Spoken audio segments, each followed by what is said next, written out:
Dr. Marcelo Santos, os institutos de pesquisas que vêm falhando flagrantemente e, ao que tudo indica, o estado do Piauí foi vítima nas eleições do dia 6, porque todas as pesquisas colocavam o candidato da extrema esquerda do Piauí, o petista Fábio Novo, como vencedor da eleição, com muitos pontos percentuais à frente do candidato Silvio Mendes, do União Brasil. Essa postura desses institutos de pesquisas, divulgando números que não se confirmam, isso pode ser caracterizado como crime? Eu me deparei, por exemplo, com nada menos do que 7 institutos de pesquisa apresentando um reflexo linear, 7 institutos de pesquisa dando como certa a vitória do candidato Fábio Novo com exatos 54% de votos. A mesma coincidência com a qual nós nos deparamos nas eleições presidenciais do Brasil e da Venezuela mais recentemente, em que tanto Lula quanto Maduro tiveram, coincidentemente, entre aspas, nada menos do que 51% dos votos. É muita coincidência. Erro ou crime? Eu posso assegurar, valendo-me não só do conceito jurídico, do tipo penal estampado no artigo 171 do Código Penal, que é o estelionato, como também, como eu costumo sempre dizer, com base na mais absoluta lógica, porque direito é lógica, tudo na vida tem seu referencial lógico. Eu posso afirmar e adiantar desde já que sim, nós podemos configurar esse tipo de conduta, enquadrá-la como crime de estelionato.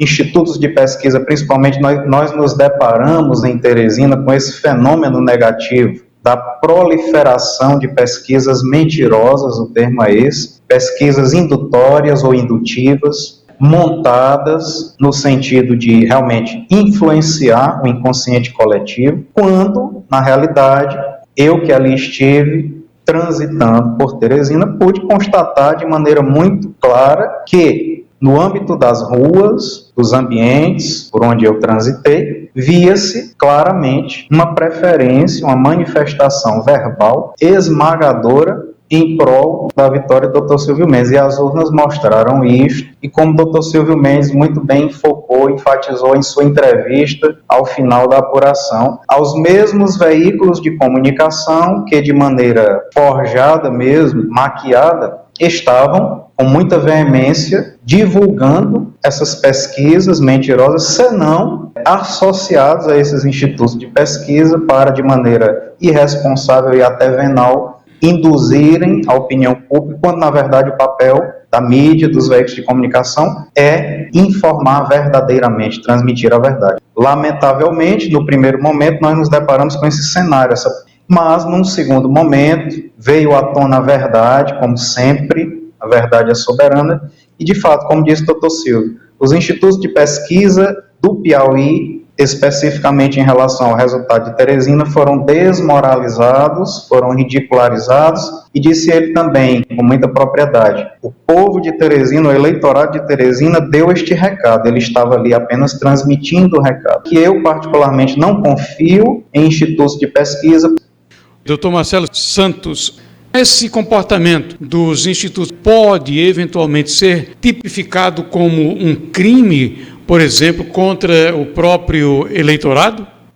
É muito erro coincidente. 7 institutos de pesquisa, só para citar a situação de Teresina, 7 dos principais institutos de pesquisa do Piauí tiveram seus prognósticos totalmente mitigados. Pesquisas que davam mais de 20 pontos percentuais ao candidato Fábio Novo, do PT, adiante de Dr. Silvio, e de repente, Dr. Silvio vence a eleição com quase 53% dos votos. É crime, e nós vamos abordar aqui só o aspecto criminal, Erivan, porque nós poderíamos abordar outros aspectos institucionais, administrativos. Eu vou ler aqui para o nosso público qual é a definição do Código Penal, artigo 171, para o crime, a conduta típica de estelionato.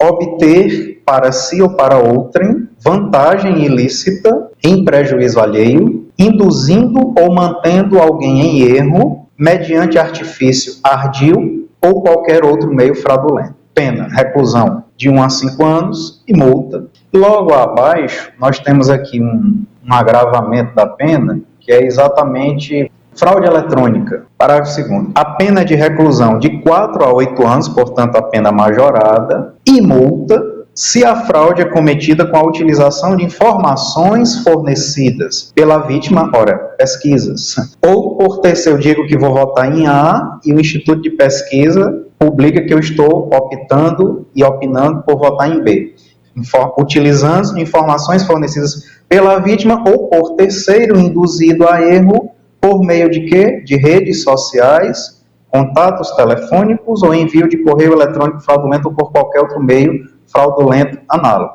Vamos aqui analisar quem são os institutos de pesquisa. Eu tenho aqui uma lista de mais ou menos 11 dos principais institutos de pesquisas eleitorais do Brasil. Cada um deles com suas metodologias, com seus agentes financiadores e com seu nível de credibilidade. Vamos só citar algumas aqui, permitam. Datafolha, que faz parte do grupo Folha UOL, jornal Folha de São Paulo. A Folha de São Paulo é quem financia o Datafolha. O IPEC, pertencente a ex-diretores do antigo IBOP. O IPESP, financiado pela corretora XP Investimentos. Veja, uma instituição financeira, uma corretora do meio corporativo financeiro. O FSB, pertencente a um grupo de comunicação, uma das maiores empresas de comunicação institucional do Brasil. O AEST, Paraná Pesquisas, MDA, GERP, Realtime. Agora vejamos, se são, na sua maioria, grupos de comunicação e instituições que atuam no ramo financeiro e no ramo de comunicação por concessão do poder público, ou seja, instituições, empresas de cunho privado, pertencentes, portanto, a grupos econômicos que têm suas conveniências e interesses e atuam no Brasil por concessão pública, realizam serviços essencialmente públicos por concessão do poder público. Eu pergunto, há ou não há uma caracterização clara e evidente do crime de estelionato? Será que esses grupos institucionais, grupos de veículos de comunicação pertencentes a conglomerados privados, a famílias tradicionais, operadores financeiros, será que o único intuito deles é informar a população, é prestar um serviço relevante? Será? Porque os veículos de comunicação, operadores financeiros, bancos, corretoras, enfim, que por concessão pública prestam esse serviço de pesquisa, de análise política eleitoral e divulgam esses dados, porque também não foram e não estão sendo notificadas pela agência correspondente, no caso a Anatel, Agência Nacional de Telecomunicações. Então, veja que é muito claro, o cenário é muito claro. Então, eu não tenho a menor dúvida, por A mais B, em termos fáticos e jurídicos, de que, dentre outras coisas absurdas, esses institutos de pesquisa mentirosos que crescem estão verdadeiramente praticando crime de estelionato, causando um dano terrível, considerável ao povo brasileiro, à nação brasileira e, acima de tudo, ferindo de morte um dos maiores princípios e valores da natureza, da divindade, que é exatamente a verdade.